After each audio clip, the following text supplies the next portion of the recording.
And I'm really pleased to have in the studio Jamie Weinstein. It's been a while. He's the host of the newly launched Jamie Weinstein Show podcast, a senior writer over at the Daily Caller, dailycaller.com. Your website, Jamie Weinstein, WEINSTEIN.com. And your Twitter handle is Jamie __ Weinstein, just like mine is Thom _ Hartmann. And or at Daily Caller. Jamie, welcome back to the program. Thanks for having me, Thom. It's been like a year or so. It's been a while. I think we talked maybe once earlier this year on Trump, because I was never Trump. Yeah. But it has been a while since I've certainly been in studio. Yeah. So your podcast, you're putting together your podcast. You're a conservative, a thoughtful conservative. I always thought of you as sort of a William F. Buckley conservative. Thank you. Which is a compliment. And even though we disagree on pretty much everything policy-wise, but, well, actually probably not just about everything, but, you know, you're not a libertarian, or are you? Well, I have libertarian tendencies, but I consider myself a conservative. All right. But you, in launching this podcast, you did a deep dive into Donald Trump, Roy Cohn, Roger Black, all these guys.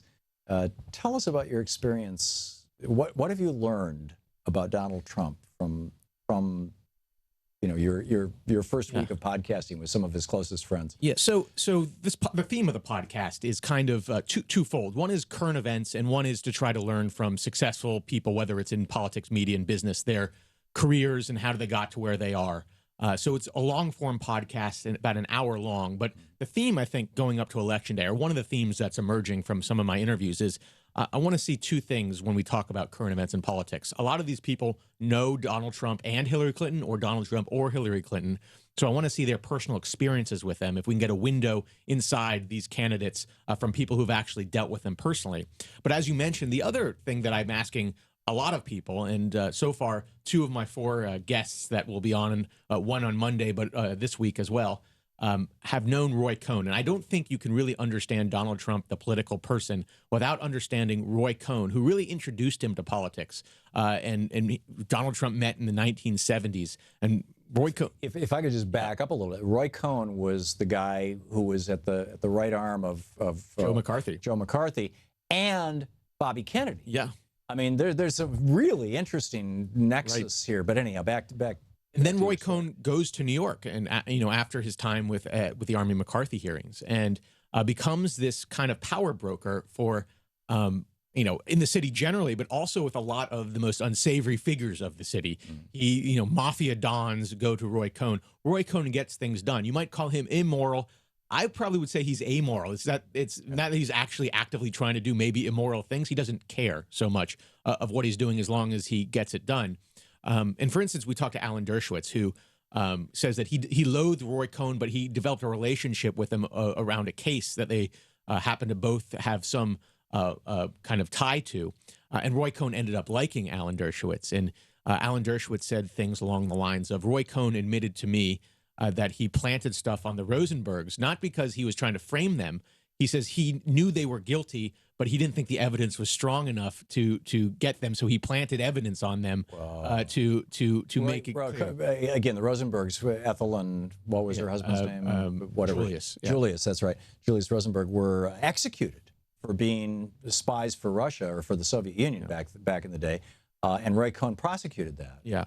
Wow. And he tells planted evidence. He told Alan Dershowitz, this is my first podcast that I released Monday. You can go to iTunes, the Jamie Weinstein Show, to listen to. And Alan Dershowitz says, Roy Cohn told him that, I wanted to prove that a Jewish guy can be is not only left leaning, that you could go after communists as hard as anybody else, and that's why I was involved in the Army McCarthy hearings and along those lines. But he also tells another story, and it's that Alan Dershowitz called Roy Cohn once. There was this judge, I think he was even, slightly right of center, but a very solid judge, and Alan Dershowitz is left of center, although some of your listeners may disagree. And he wanted to see how he could help get this guy on the bench. He was being considered for a federal judgeship, and he's explaining to Roy Cohn that this guy's qualified, he's a top-notch mind, he'd be great on the bench, and Roy Cohn kind of waves it away and goes, Alan, I don't care what his credentials are. I like you. If you want him on the bench, I'll help you get on the bench. It doesn't matter to me what he believes. It doesn't matter to me what his credentials are. and Alan Dershowitz takes away from that something that he thinks Trump probably learned from Roy Cohn is that, loyalty is everything. It doesn't matter about the ideology. It doesn't matter what your particular view on this issue or that issue. It's loyalty to the person. And I think that's an interesting takeaway. Yeah. So, and in fact, I suspect that Donald Trump is really not either interested or capable. I'm not sure which word applies, and maybe both, with regard to a deep dive into any kind of issue or really caring about credentials beyond just the surface stuff. Mm-hmm. So it makes perfect sense that, he would value loyalty above all else. But kind of an aesthetic issue with Trump, which I found interesting, is I have a podcast on Monday with Roger Stone, who I already recorded in his apartment in Manhattan. And Roger Stone is no longer officially with the Trump campaign, but has been an advisor, political advisor for Trump for 30 years, actually introduced to Trump by Roy Cohn, was the guy who whispered in his ear to tell him to go to New Hampshire in 1987 to make that speech. And it looked like he might consider a run for president in 1987, was in charge of his 2000 potential run as a Reform Party candidate. So he's known Trump forever and known Roy Cohn. And I asked, what can we learn from Roy Cohn that we see in Trump? What is there that Trump learned from him? He goes, there's a lot of things, but let's just start on the aesthetic aspect. What he's saying, phrases, that I can tell you, which Donald Trump uses all the time, that's from Roy Cohn. Believe me, Roy Cohn aphorism adopted by Donald Trump. So these phrases that Donald Trump uses, and I think to great effect, there's a language thing that Trump uses, and I think that's been successful, speaking to people in a way that maybe we don't understand and a lot of people listening to him don't get, but a lot of people do get it, and that's why I think they've gravitated to him. I think you can trace that back to Roy Cohn, and a lot of those phrases come from Roy Cohn. I was watching the debate Monday night, and Trump would say something. He would then say something like, believe me, and then he'd repeat what he said. And he constantly talks like that. And the first couple of times I noticed that speech pattern, I thought, okay, he just doesn't have a lot to say. And he's not a very deep guy. He's very shallow. And so he's just throwing stuff out over and over again. But then I read this book review about, this book about the rise of Hitler. Hitler did the same thing. Repeat, say a simple phrase, repeat it 2 or 3 times over the course of a paragraph of speech. And just simplify it. And in fact, in Mein Kampf, he talked about how if you're going to talk to the public, you have to talk to the lowest common denominator in the public. Everybody above that will understand what you're saying. You want to make sure all the way down to the bottom, everybody understands you. Trump is actually doing a good job of that. And I think this is a learned thing. He's tried to study how to communicate with the public in a way that will be kind of effective and may not satisfy policy wonks in Washington, and they may scream at him, you didn't answer the question. Do you think he had a copy of Mein Kampf next to his bed because he was trying to learn how to do this? Well, I do. I doubt that he's going to be Hitler. I do think he's an authoritarian, and I think he at least learned. There was that story that he used to read Hitler's speeches or Mein Kampf, one of the two. It's hard to tell which one, but there were divorce papers in 1990 that said that he read it, and I think he was looking for the propaganda value. There's this guy, Scott Adams. He's the creator of Dilbert. He's also somewhat of a Trumpologist. Okay. And at the very beginning of Trump's rise, he says he studied hypnosis, and it's not kind of hypnosis like we think hypnosis. It's like the use of language. Right. He studied NLP hypnosis. Yeah. And he says this is what Trump is doing. The way he's speaking is a learned thing. You don't just develop this. There has to be someone who taught him this, which is why I go back. Who would that person be? I have to think it's Roy Cohn in some way, taught him the way to speak that, is effective to a large audience, a mass audience. And I think that's what we're seeing now. Right. To wrap this up, as a conservative with some integrity, you're opposed to Donald Trump's running for president.